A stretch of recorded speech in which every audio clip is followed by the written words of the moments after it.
And welcome back to Couple Movie Watchers. Hopefully, everyone's having an amazing Memorial Day weekend. In today's video, we're going to break down the top 10 movies of the weekend. We had a massive weekend.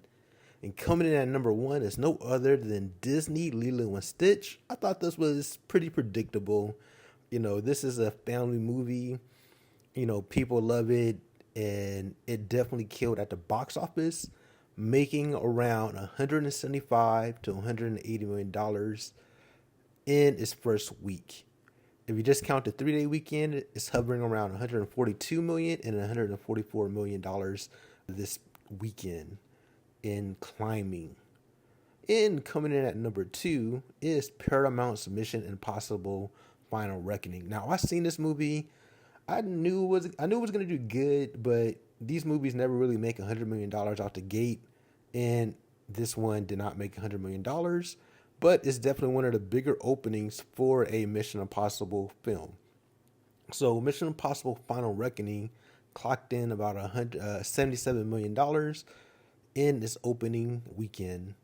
Overall, that's a solid number for the franchise, beating all the other Mission Impossibles for its opening weekend. So solid numbers for the movie all around. We seen a movie. We definitely enjoyed it.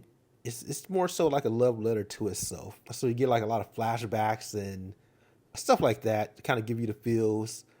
Is it the final reckoning? You'll find out if you watch the movie. We'll see. But overall, solid film. If you liked any of the other ones, it's a good continuation.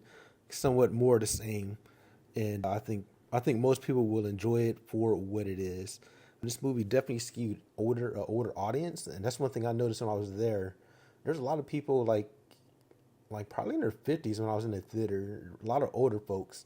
Typically not what I'm used to seeing, but I didn't really see a lot of young people in this movie theater, at least the one I went to. Coming in at number three is Final Destination: Bloodlines. I definitely did see this movie. I haven't seen it yet. It's from New Line. It clocked in for the 3 day $19 million, and for the 4 day about $24 million. They're pretty good at projecting the box office, and that's where we're at right now. In total, you're looking at about $94 million in 2 weeks. So Final Destination is definitely killing it. This is definitely probably the biggest one in the franchise. Probably would have did a lot better if it wasn't for the monsters of Mission Impossible and Lilo and Stitch taking pretty much all the premium screens. So it probably hindered it a bit, because I was definitely looking forward to seeing Final Destination, but I do want to see it on the premium screen. But that doesn't look like it's going to happen. If you missed it, you missed it, and I missed it. I'll probably just watch it. I might watch it tomorrow on a regular screen. Let me know if you've seen Final Destination. Should I go see it at the movie theaters, or should I just wait? Coming in at number four, you have Disney Thunderbolts. I kind of question these numbers, but we're gonna say it made about 9 million in 3 days, which is almost on par with Sinners 8.7 million in 3 days. I feel like they're so neck and neck that I wonder, are they inflating the Thunderbolts numbers just to keep it above Sinners for it won't lose the weekend? I feel like Sinners might have outtaken Thunderbolts on some of these occasions by now, but who knows? But overall, the total Sinners is probably definitely going to get that.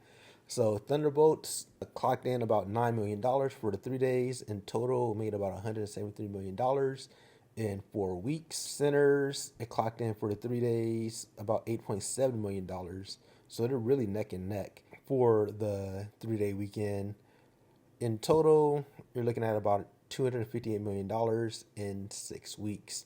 So Sinners is still holding up very strong, solid business. Was hoping Thunderbolts more than Sinners is the international box office. So Thunderbolts is definitely doing better overseas. Sinners is definitely doing better domestically. But I think the domestic money is a little bit better overall for Warner Brothers. So sad for Thunderbolts. To be honest, I really enjoyed both films for different reasons. I think really there's been like a lot of good movies. You got Sinners, which was really good. Thunderbolts, you got Mission Impossible, which I liked. Not as good as the other two, but definitely entertaining. Lilo and Stitch, I plan on watching next weekend. So there's a lot of good movies at the movie theater that I think worth going to. That's why I love having this AMC pass. They should give me a sponsorship because I talk about it sometimes. Next up, you have The Last Rodeo by Angel Studios. This movie clocked in about $5 million and is estimated to get up to $6.4 million when the week is over. So this movie's doing solid business for Angel Studios. I'm kind of interested in seeing it. Am I gonna go to the movies and see it? Probably not, because there's so many other movies I want to see, like Lilo and Stitch and Final Destination. And to be honest, going to the movie more than once a week is fun, but sometimes it is a lot of work. You're talking about clocking in 3 to 4 hours of your day, to get to the movie theater, to watch it and come back home and all that good stuff. So I definitely love going to the movie theaters. Once or twice is good, but I definitely don't like pushing it more than that. That's why we pushed Lilo and Stitch the next weekend. And Final Destination is maybe for tomorrow because it is a holiday weekend, so I do have the time this weekend to possibly see one more. But if not, then I probably want to see Final Destination because there's just too many movies out there to see. And I think one is good going to the theaters a week. I try not to push it past that. Oh, let's watch it at home. All right, next up we have Friendship by A24. It looks very interesting. It's been out for 3 weeks. They kind of put it in more theaters this weekend. It made about $4 million and $5 million if we count Memorial Day Monday. Looking ahead, in total it made $7.6 million. I don't know how to feel about this movie. It looks funny, but I would definitely watch this one on HBO Max. I think HBO Max has a deal with A24, so I need to watch some movies at home, and this is going to be a film I'm going to watch at home. If you see it, great. I think we should support all movies, especially good movies. If it's good, worth watching, let us know your thoughts below in the comment section. Coming in at number 8 is Minecraft by Warner Brothers, holding solid numbers, making about $2 million, which is a drop of 66%. And for the 4 day, you're looking at 2.6 million in total, making 421 million at the domestic box office for 8 weeks. I think the reason why it dipped so much is because you have Lilo and Stitch, which is this huge competition. In addition to that, I think it's on streaming. I think my friend told me he got it on streaming, so you could actually buy it, if I'm not mistaken, a digital copy. So I think that's probably definitely hurting this box office at this point. But overall, that was a fun movie. I really enjoyed it. The song was funny. It's a good laugh. It's a good, stupid, fun movie. So if you get a chance to watch it, don't take it too serious. I think you'll have a good time. Coming at number 9 is The Accountant 2 by Amazon. Solid. Part 1 was solid. I don't know why I just didn't really feel the ambition to see this one at the movie theaters. They did some interesting marketing, but yeah, it wasn't very pushed to go. It didn't do it for me for whatever reason. But I know once I watch it, I'm gonna love it and enjoy it. And I'm like, why didn't I see it? That's the movie theater. But like I said, there's only so many movies you can see in a month, and this is something I just do for fun. So yeah. So The Accountant 2, leave your thoughts below. This one made about 1.8 and 2.3 for the 3 and 4 day. In total, grossing about $63 million. Solid numbers for the franchise. At least they didn't dump it on streaming, which Amazon is accustomed to doing. I think you should at least let people who want to see it on the big screen see it on the big screen, because even good movies are better at the movies. Bad movies are better at the movies. It just enhances the experience overall. I know with technology you can kind of build your own kind of like home entertainment, but at the end of the day, it's not the same. It's not the same feeling as going to a movie theater, especially a big screen. Like, even if you can't get the premium screen, seeing on a big screen really matters. Like a nice size screen, it could definitely enhance the film overall. Coming at number 10 is The Weeknd. Man, The Weeknd, this movie dropped like bad, like 90% or 76%, making about, it didn't even make a million. It made $790 million in its 3 day and about $1 million for its 4 day, in total making 5.2 million estimate in 2 weeks. Yeah, this movie is definitely not holding up at all. Great music. I've never seen any of his TV shows or movies. Everybody said it's not worth your time. So I'm not going to waste my time and watch it.